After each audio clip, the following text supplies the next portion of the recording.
Assalamualaikum warahmatullahi wabarakatuh. Selamat pagi teman-teman semuanya. Semoga kita diberikan kelancaran dalam melaksanakan presentasi pagi hari ini dalam mata kuliah Bahasa Indonesia dengan judul kami yaitu Kaidah PUEBI Pedoman Umum Ejaan Bahasa Indonesia. Sebelumnya saya akan memperkenalkan tim kami. Yang pertama ada Dini Ekowati dengan NIM 2020310076, kemudian Sinta Maulida Afiani dengan NIM 2020310077, kemudian saya sendiri Dwi Zaidatun Nikmah dengan NIM 2020310079. Di sini akan dibahas tentang yang pertama sejarah dan pengertian PUEBI, yang kedua pemakaian huruf, yang ketiga tanda baca, kemudian yang keempat penulisan unsur serapan. Baik, yang pertama akan dipresentasikan oleh Mbak Dini Ekowati. Subbab yang pertama yaitu sejarah dan pengertian PUEBI. Pada tahun 1972 diperkenalkan secara luas ejaan yang disempurnakan atau disebut EYD. Lalu pada tahun 1988 PUEYD edisi kedua diterbitkan. Setelah itu edisi ketiga diterbitkan pada tahun 2009. Lalu pada tahun 2016 berdasarkan keputusan Menteri Pendidikan dan Kebudayaan Dr. Anies Baswedan, PUEYD diganti dengan nama PUEBI yang penyempurnaan naskahnya disusun oleh Pusat Pengembangan dan Perlindungan, Badan Pengembangan dan Pembinaan Bahasa. Selanjutnya pengertian PUEBI. PUEBI merupakan penyempurnaan dari EYD. Artinya sebagian besar atau aturan yang terdapat dalam EYD masih digunakan dalam PUEBI. Di dalam PUEBI ditambahkan kaidah-kaidah baru untuk lebih menyempurnakan ejaan bahasa Indonesia. Menurut Kamus Besar Bahasa Indonesia, ejaan adalah keseluruhan peraturan bagaimana menggambarkan lambang-lambang bunyi, bahasa, dan bagaimana hubungan antar lambang-lambang itu dalam suatu bahasa. Materi selanjutnya pemakaian huruf. Huruf di sini dibagi menjadi dua, yaitu huruf vokal dan huruf konsonan. Yang termasuk huruf vokal yaitu huruf A, I, E, O, dan U. Namun begitu, dalam tata bahasa Indonesia, kita juga mengenal adanya huruf rangkap atau sering disebut huruf diftong. Adapun diftong yang sering dipergunakan dalam penggunaan kata adalah ai, au, oi, dan ei. Keempat huruf diftong tersebut bisa dihafalkan sebagai huruf vokal yang diikuti oleh bunyi luncuran konsonan W dan Y. Selanjutnya yang termasuk huruf konsonan yaitu huruf B, C, D, F, G, H, J, K, KH, L, M, N, NY, NG, P, Q, R, S, SY, T, V, W, X, dan Z. Huruf yang berdiri sendiri biasanya sering dikatakan sebagai lambang atau simbol. Biasanya digunakan sebagai pengganti angka atau nilai. Contohnya huruf untuk kode wilayah kendaraan bermotor. A untuk Banten, B untuk Jakarta, dan huruf untuk pengganti angka atau nilai pada raport. A yang berarti istimewa, B yang berarti bagus. Materi selanjutnya penulisan huruf besar kapital.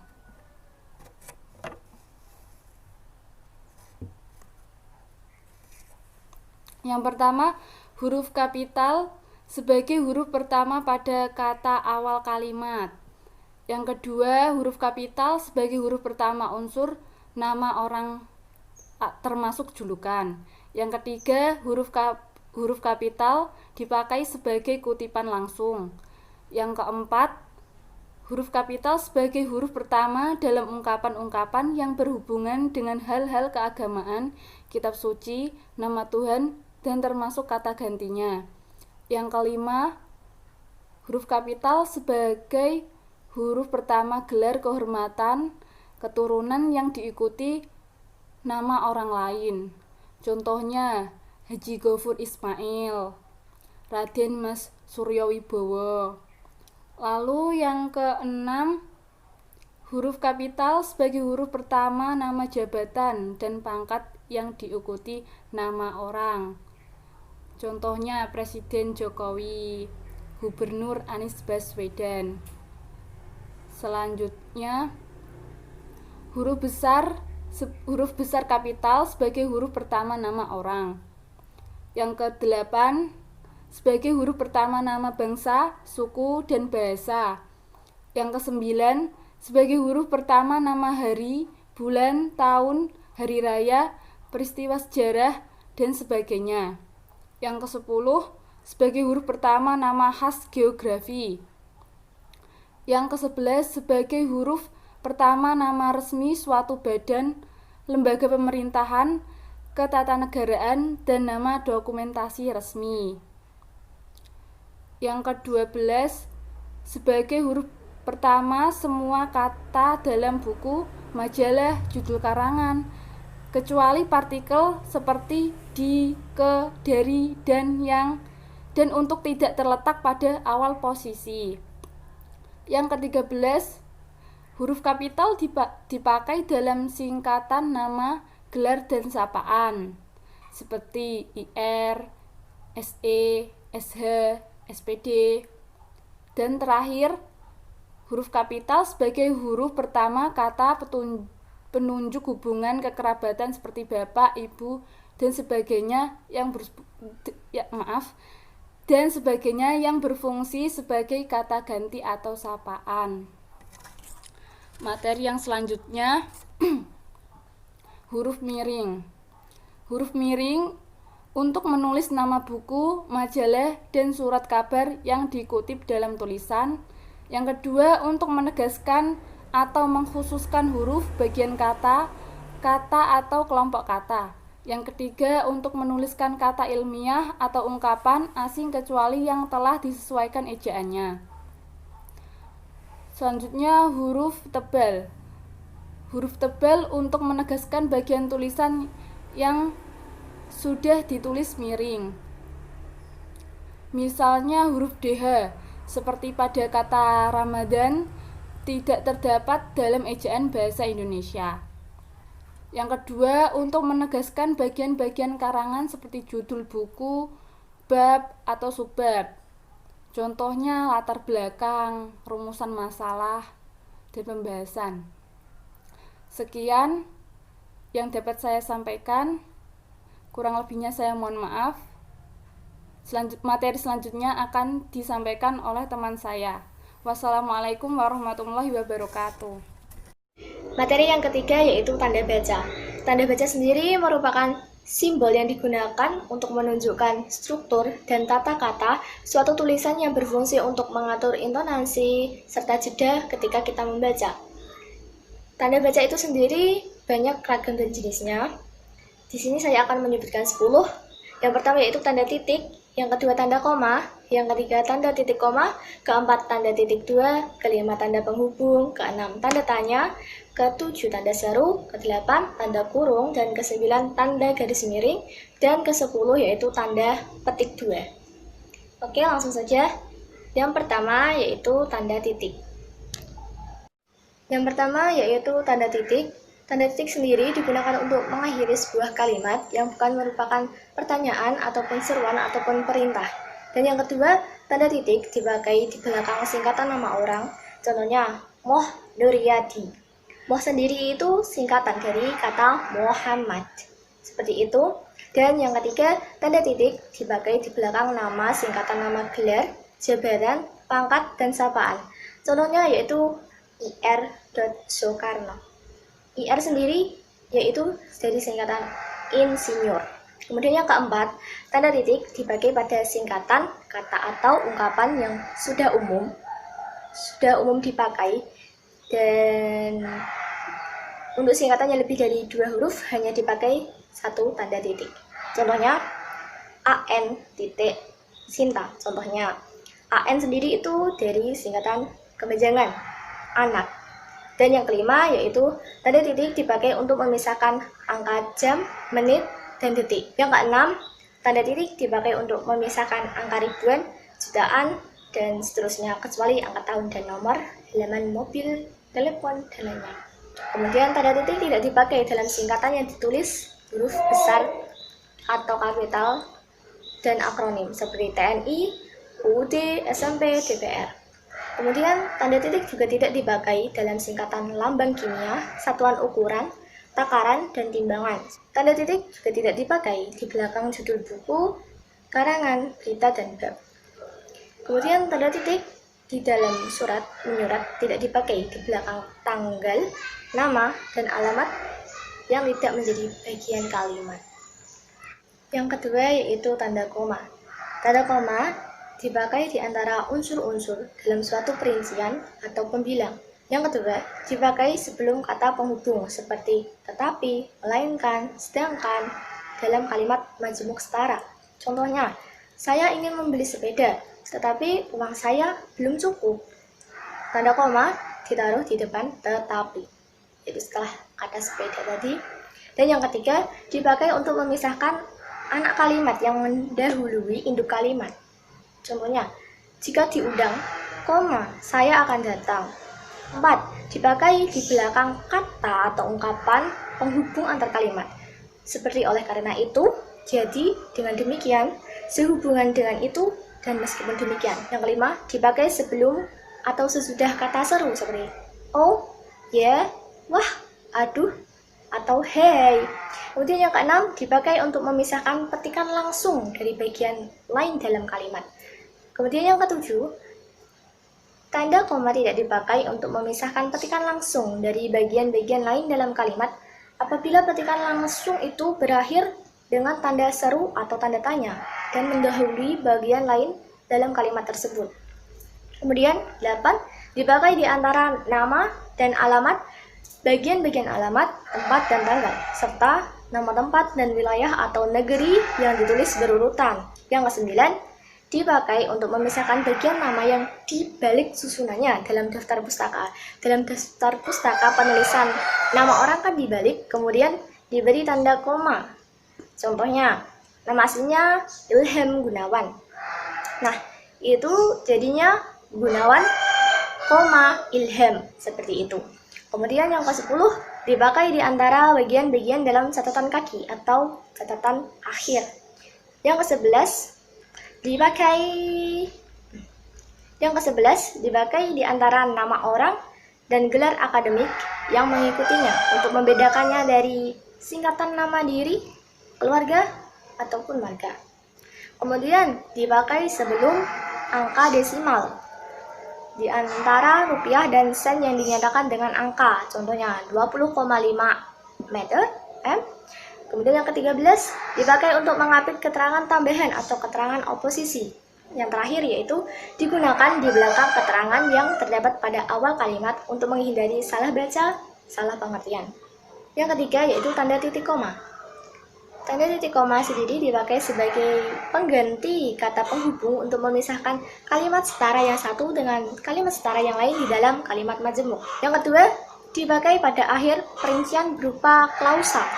Contohnya, syarat-syarat penerimaan PNS di lembaga ini adalah jilid 2 A. Berkewarganegaraan Indonesia, itu titik koma. Bawahnya berijazah sarjana S1, titik koma, seperti itu. Yang ketiga, dipakai untuk memisahkan bagian-bagian pemerincian dalam kalimat yang sudah menggunakan tanda koma. Kemudian yang keempat yaitu tanda titik 2. Tanda titik 2 sendiri Yang pertama dipakai pada akhir suatu pernyataan lengkap yang diikuti pemerincian atau penjelasan. Contoh, saat ini, kita memerlukan perabotan rumah tangga, kursi, meja, lemari, seperti itu. Yang kedua, tidak dipakai jika perincian itu merupakan pelengkap yang mengakhiri pernyataan. Yang ketiga, dipakai sesudah ungkapan atau kata yang memerlukan penjelasan.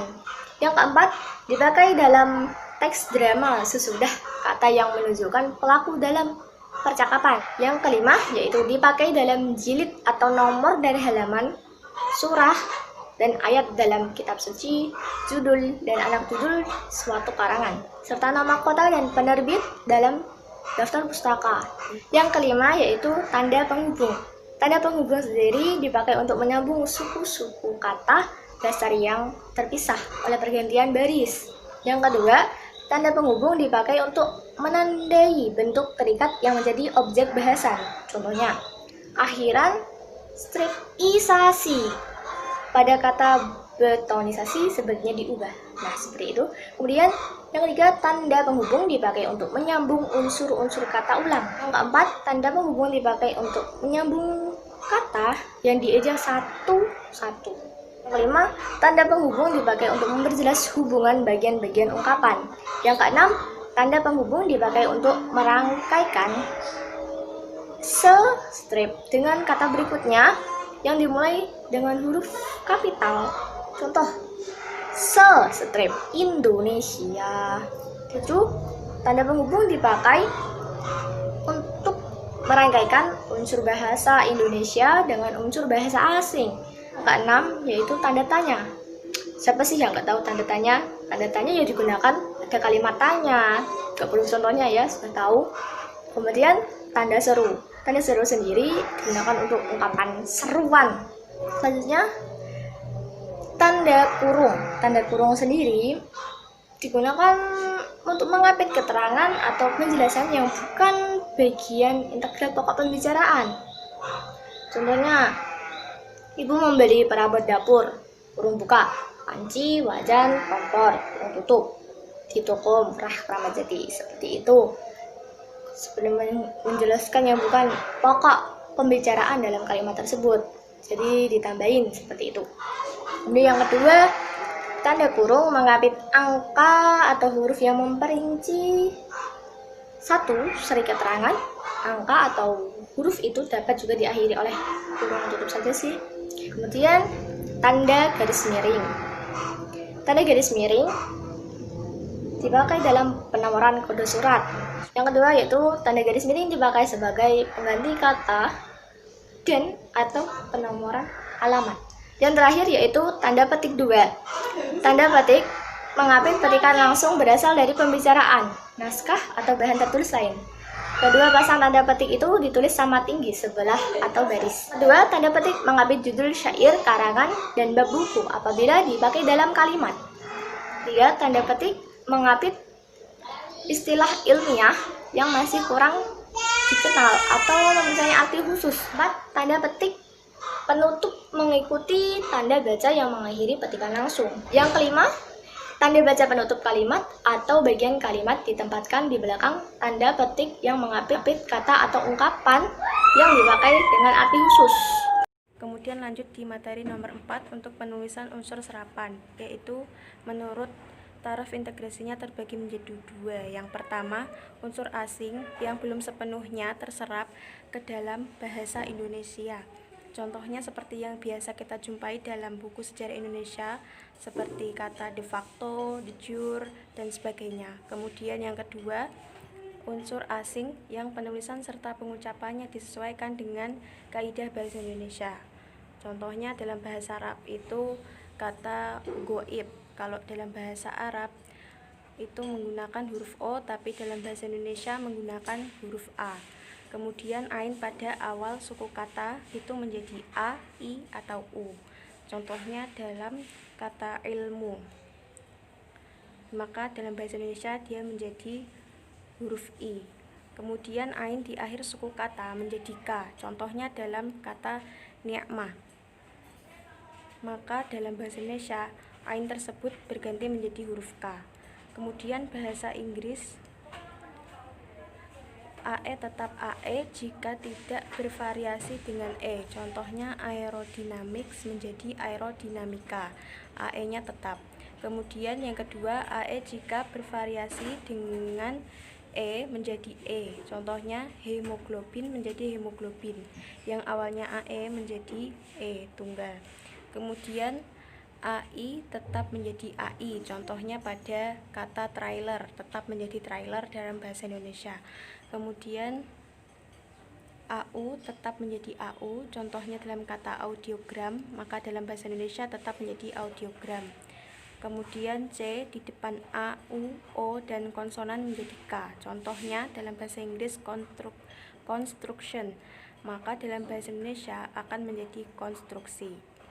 Kemudian yang C di depan E, I, O, E, dan Y menjadi S. Contohnya dalam bahasa Inggris sentral yang huruf depannya menggunakan C, kemudian dalam bahasa Indonesia menggunakan huruf S. Kemudian yang terakhir bahasa Belanda. Di situ sudah ada contohnya. Yang awalnya A-nya double 2 menjadi A-nya cuma 1. Pal tetap menjadi pal bacanya, tetapi penulisannya A-nya menjadi 1. Cukup sekian materi yang kami sampaikan. Apabila ada salah kata, kami mohon maaf sebesar-besarnya. Wabillahi taufiq wal hidayah, waridho wal inayah. Wassalamualaikum warahmatullahi wabarakatuh.